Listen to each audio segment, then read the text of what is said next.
Passenger na sa light ferry going to Hagna, Bohol. Oh, daghan-daghan pa ni dere oh. So siguro ma-accommodate mintanan na ni. Ewan ko, bot sa langaw. Pero ay pod og di makakaon ang uban. Dito. Timing kayo kay niari mi alas 11 kapin. So timing dyan mi sa pagkaon nila.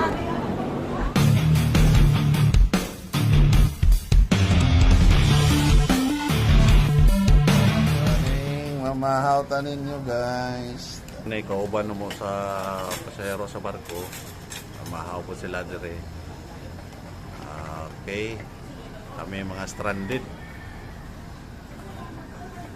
Okay, sibog-sibog na. Ug karon mga boss mga bay, adto mi sa pier kay naa ako yung rasyon pa ni Udto. So adto ta mga bay.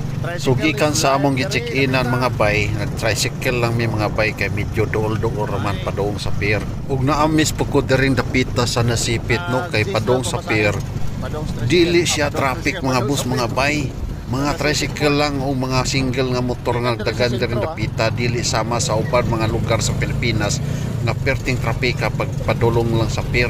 So makita ninyo diri mga hamugaway kayo ang ilang kalsada kani padulong na ni sa pier mga bay. Mao ni ang nakita nato diri ang sentro sa ilang plaza nga mingaw kaayo mga boss mga bay.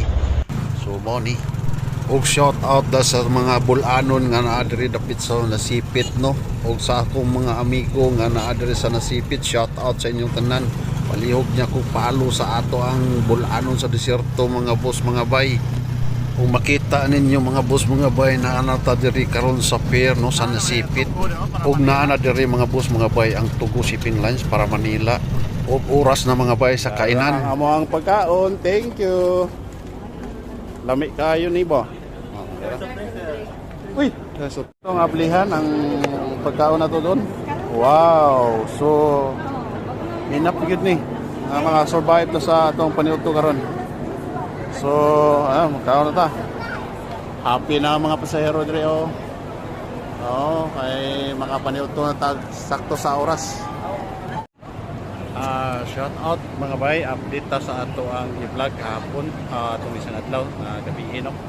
Update ta sa mga musakay dahil gikan sa all over Mindanao, moadto Bohol through Nasipit Port, through ato sa Hagna. Ang pasahe sa sedan o auto 6,990. Kuanra auto ray bayaran nimo, libre na ang driver.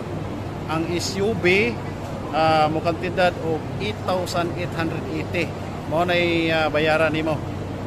Kuan na ka libre na ka sa masahe ang driver. So mo na atong update diri karon sa panangutana kita mismo sa ticketing office.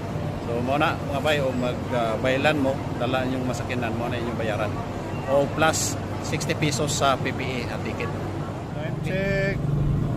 Alas 5:12 sa hapon. Nata diri nag-order og barbecue. Kay ready na kay karon mo layag ang barko alas 10 sa gabi. Hopefully na kuan ket i-allow na sa Coast Guard diri napita. So diri sad daghan kayo mga barbecue diri anto dito sa Tumoy. So mo ni ang Nasipit Port. Daghan na pasahero nagabot-abot kay naa ang Tugo para Manila, naa ang Kukalyong para Cebu o magsabay-sabay ni o gikan ang uban alas 6 pero ang Tugo o ang light ferry murag sabay ni alas 10 sa gabi. So mo na ang update ato diri karon na tayo. Bye ato. Bye. Bye gyapon. So wakas sa dito na kami sa barko, on board na kami. Paalis na to mga alas 10 ng gabi. So hopefully og mas buntag Hagna nami kaluyan sa Ginoo. So see you mga bay, see you mga BMB boys, see you mga Dabarats. I love you all and miss you all. Sa kagipitan marunong kang bumaluktot. Tama ba to?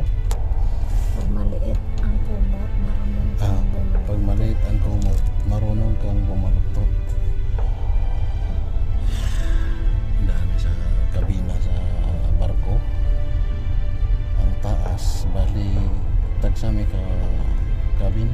Ako sa taas, iya sa ubos. Pero sa taas ako nagtala sa mga bag.